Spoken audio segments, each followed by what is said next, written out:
আলাইকুম গাইস। নাও আমাদের যেটা কাজ সেটা হচ্ছে ভাই, we have to prove sine A plus B equal to sine A cos B plus cos A sine B.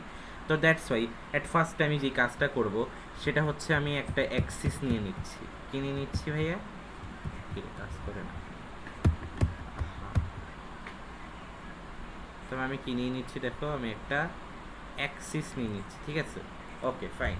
তো দেখো অ্যাক্সিসটাকে আমি হলুদ কালার করে নিছি, দেন আমি একটা নিয়ে নিলাম তোমার হচ্ছে একটা অ্যাঙ্গেল নেওয়ার জন্য আমি এরকম দুইটা আলাদাভাবে রশ্মি নিয়েছি। এখানে ধর লাইক অ্যাঙ্গেল এ, এখানে আছে আমার অ্যাঙ্গেল বি। এখানে আমি উপরে একটা পয়েন্ট ধরলাম হচ্ছে তোমার, উপরে আমি যে কোনো একটা পয়েন্ট কি ধরলাম দেখো, পি। Okay fine.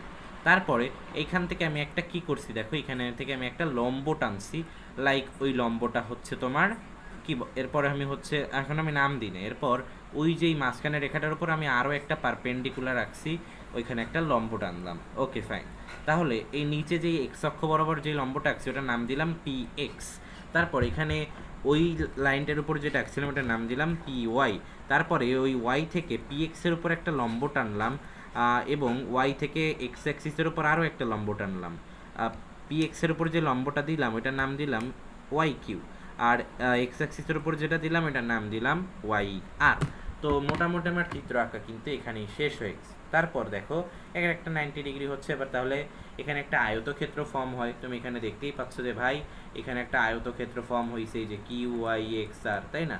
তো আমি এখন সেটাই লিখতেছি দেখো যে ভাই কিউ ওয়াই এক্স আর একটা আয়তক্ষেত্র তৈরি হয়েছে। তাইলে আয়তক্ষেত্র তৈরি হওয়ার কারণে Q Y is equal to R X, Q X equal to R Y, এই জিনিসটা আমি এখানে লিখে ফেললাম।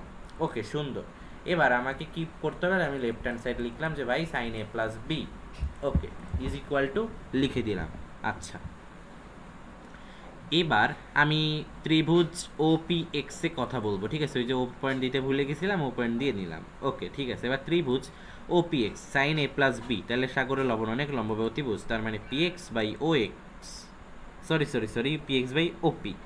এবার এটা সমান সমান লেখা যায় দেখো, পি এক্সকে ভেঙে P Q plus Q X, তো এটাই লিখতেছি।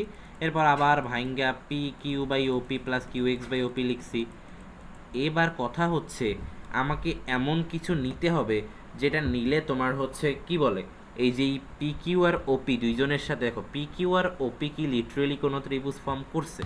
না ভাইয়া, কোনো ত্রিভুজ ফর্ম করে না। তাহলে এমন একটা রেখা নিতে হবে যেটা তোমার হচ্ছে পি কিউ এর সাথেও ত্রিভুজ ফর্ম করে, ওপির সাথেও ত্রিভুজ ফর্ম করে, উইচ ইজ পি ওয়াই, তাই না? তাহলে আমি পি ওয়াই নিলাম, দেখো এখানে আমি কিন্তু পি ওয়াইটাকে নিয়ে নিচ্ছি, ঠিক আছে? দেখো আমি এখানে পি কিউ লিখলাম, এবার নিচে আমি লিখতেছি পি ওয়াই। এবার ব্যালেন্স করার জন্য যা করা লাগে সেই কাজ করে ফেললাম।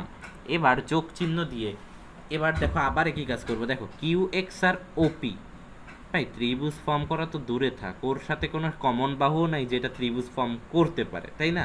হ্যাঁ, তো সেজন্য কিউ এক্সের বদলে আমি লিখবো হলো আর ওয়াই। তো দেখো কিউ এক্সের বদলে আমি আর ওয়াইটাকে লিখে নিলাম। ওকে সুন্দর।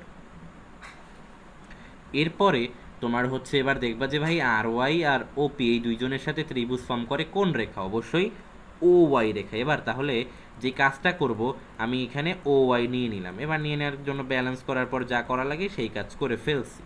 এবার দেখো আমি কি করব, একদম সহজ কাজ। আমি এবার প্রুভে চলে যাব। দেখো পি কিউ বাই পি ওয়াইকে কী লেখা যায়? P Q divided by P Y, that means ত্রিভুজ পি কিউ ওয়াইতে যাও, দেখবা যে কজ এ লেখা যায়। তারপর P Y by OP, P Y by OP, এটা কোন ত্রিভুজে দেখো তো ভাইয়া? এটা হচ্ছে তোমার ত্রিভুজ ও পি ওয়াইতে, তাহলে সাইন বি লেখা যায়, খুবই সুন্দর। এরপর দেখো তোমার হচ্ছে R Y by O Y, R Y divided by O Y, তাই তো? আর ওয়াই আর ও ওয়াই, দেখো এইটা কোন ত্রিভুজে পড়ে? ত্রিভুজ ও আর ওয়াইতে, তো এটা কি সাইনে, খুবই সুন্দর, সাইনে লিখে ফেলছি। এরপর দেখো O Y by OP, O Y divided by OP, এটা হচ্ছে ত্রিভুজ ওপি ওয়াইতে, এটা কিন্তু কসবি। চলে আসেন, কসবি আমি লিখে দিলাম। এটাই কিন্তু ভাইয়া আমার প্রুভড। Done, that's all.